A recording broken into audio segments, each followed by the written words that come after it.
Can you be quick? I say because we need to move on, but just have to see those kind of pictures.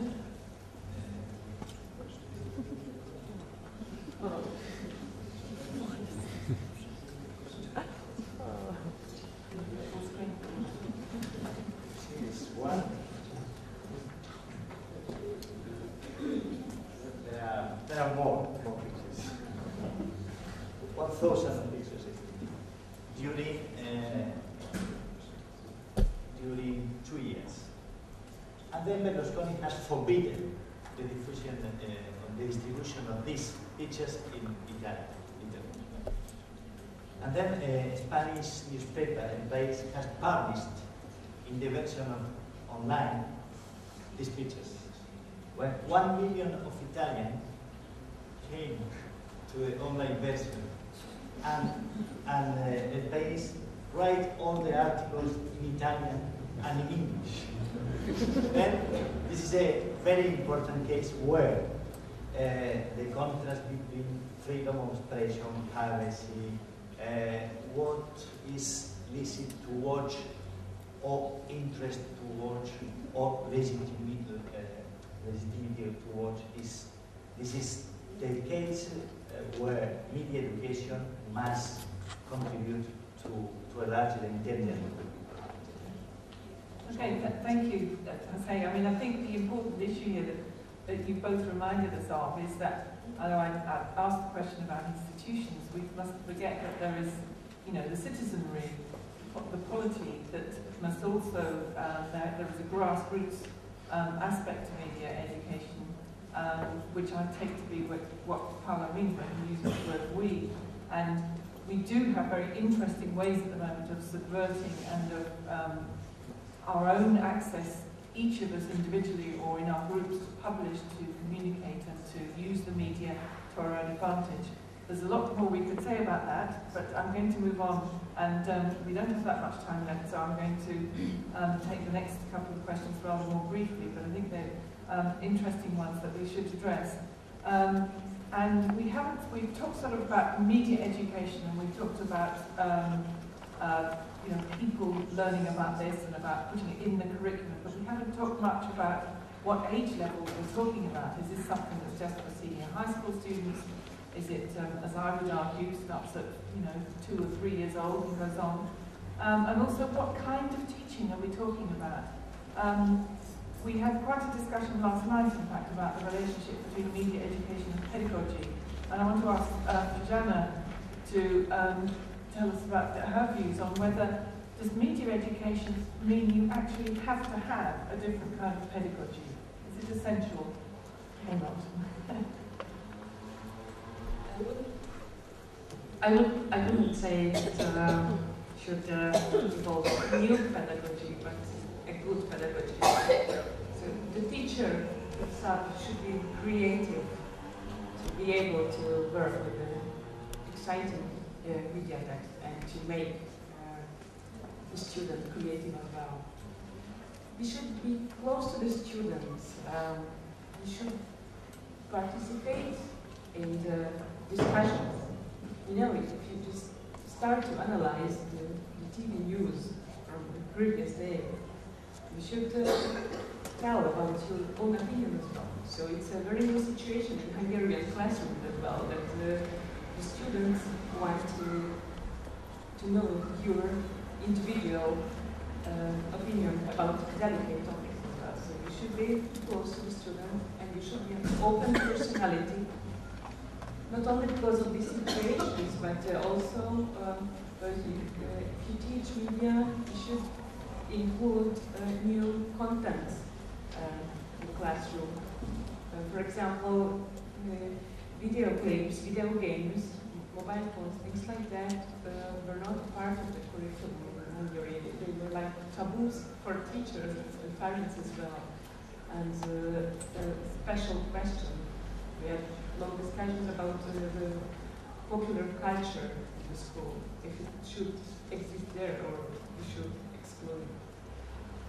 They're saying that teachers should be good in analyzing text and also using media text on a certain level. for it is to be able to lead projects in which the students play different roles, producing common production at the end of a period. You should have an up-to-date knowledge about media, because the content, the examples are new every day, so the examples should be fresh, and you should read and watch also such texts which you're not sure that close to him or her. You should lead projects for cooperation instead of competition, and the teacher should be media literate and have interdisciplinary knowledge. It's a great subject in the school staff as well, because it needs cooperation of different teachers. Even if we have a compulsory subject, we have very few times, very few hours for it. So it's a must to cooperate with the other teachers as well. And it requires a certain personality in the teacher. But if you decide that you will start to teach it, you realize soon that it's a great new channel to your students. You can involve them to the dialogue, and you can make them participate into lesson, maybe easier or more than in the case of other subjects. So yes, it should involve new kind of pedagogy, but in the process you realize that it changes yourself as well as a teacher. So it creates a new kind of teacher, and I would say that long term it changes all education. Mm-hmm. Okay, Susanna, I know you'd like to say something about this as well. I completely agree with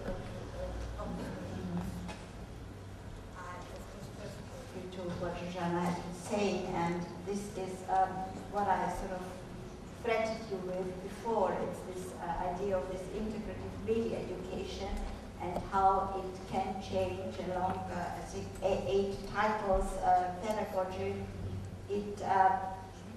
It ends sort of the hegemony, or it questions the hegemony of verbal language as main carrier of information.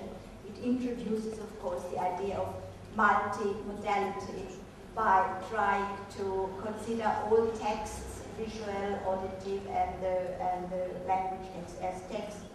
It creates the idea to ask about linearity and simultaneity, and this is about this media, internet culture, and of course school culture, which collide at the present, because linearity, as we all know, is a relative clarity, close text, temporary succession, whereas simultaneity introduces a lot of ambiguity, polysemic, open text, temporary concurrence, and no strict separation.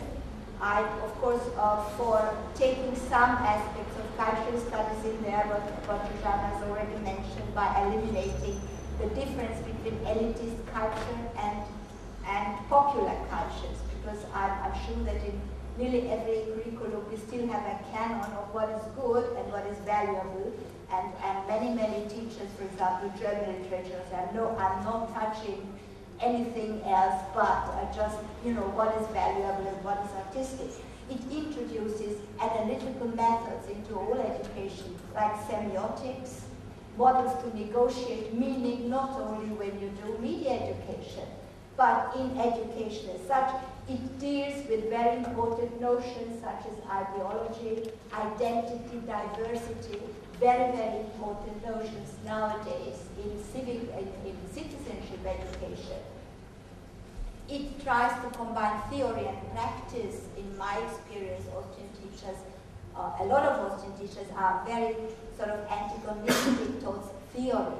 They want practice, they want recipes, and trying to combine both, of course, would be very productive and very fruitful. And it is for the cross or trans-curricular approach, because as I mentioned in my first interview,